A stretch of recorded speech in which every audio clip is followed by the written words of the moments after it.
Mi padre empezó aquí con la ganadería en los años 40 y desde entonces pues ha habido cambios como en todas las casas, pero siempre yo creo que las casas cogen un poco el sabor de quien las habita, ¿no? En este caso de nosotros y sobre todo de la ganadería, que es lo más importante que hay en la finca, ¿no? ¿Desde cuándo está la ganadería en La Ruiza? Porque antes estaba en otro sitio. Sí, mi padre empieza de ganadero en Los Alburejos, en Medina Sidonia, pero es justo después de la guerra y había muchos problemas de comunicación, había guerrilla en aquella zona, entonces era todo muy complicado, ¿no? La vida era complicada y no había cortijo en aquella época en Los Alburejos. Y como tenía mi padre la Ruiza, pues se trajo la ganadería a pie y a caballo, por veredas y caminos, ¿no? Como se decía, pero que se hacía en la época, no se trajo nada en camiones.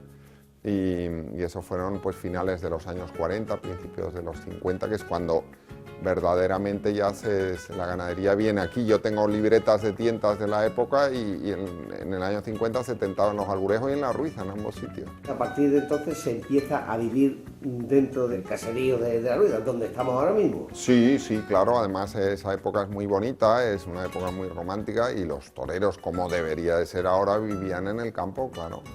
Toreros de la talla de Curro Romero, de José Fuentes, pues vivían aquí, ¿no? Cayetano Ordóñez, Araujo, y se hacía vida con los ganaderos, siempre hemos ido de la mano, ¿no? Ganaderos y toreros, ahora parece que en muchos casos estamos enfrentados y no es así, ¿no?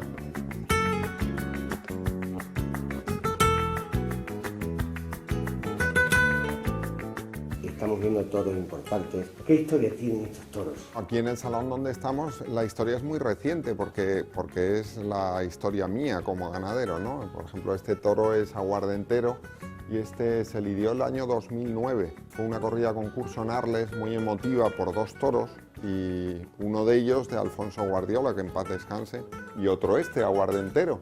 Y este tomó 4 varas y derribó en 3 de ellas, ¿no? Y después fue un muy buen toro para el torero, que el torero era muy reacio a ponerlo tantas veces, ¿no? Que fue López Chávez, Domingo.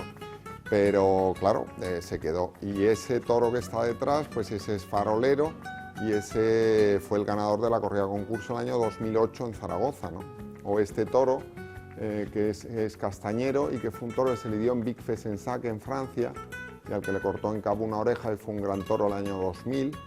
O el último que estamos viendo ahí al fondo, Ligero, que fue el primer toro que toreó Pepín Liria como matador un 15 de agosto en la maestranza y que cortó una oreja, ¿no? Que es historia reciente, que es lo que me gusta hablar a mí, porque siempre el Prieto de la Cal parece que es pasado y lo que tiene es mucho futuro y actualidad, ¿no? Como se está viendo, ¿no?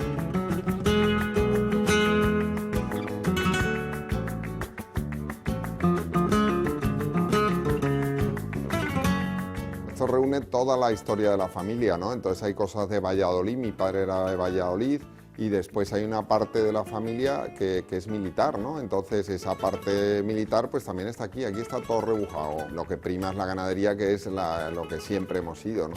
Pero toda la historia familiar está aquí metida en esta casa. Todas las familias tienen su historia, la única virtud es conservarla, ¿no? Y esta casa cabe todo, entonces pues aquí que se ha metido todo, un poco estrujado, un poco apretado, pero aquí se ha metido todo. Yo creo que todo el mundo todas las familias tenemos una historia y hay que vivir del pasado, del presente y del futuro, ¿no? Y conservar todo lo que se pueda. Desde que se trasladó tu padre aquí sobre los años 40, como has dicho, esto conserva prácticamente lo mismo y exactamente igual que cuando se vino. Lo mismo, la casa es la misma, ¿eh? Lo único, a lo mejor este salón pues no era salón, digamos, de trofeos y de cabezas, porque en aquella época pues había una cantidad de gente de servicio, y entonces pues eran cuartos de plancha y cuartos, en fin, era otra vida y otra época, ¿no? Y esto sí se amplió, esto lo hizo mi madre, pero era la misma casa, simplemente con esta pequeña ampliación para caber todo lo que estamos hablando.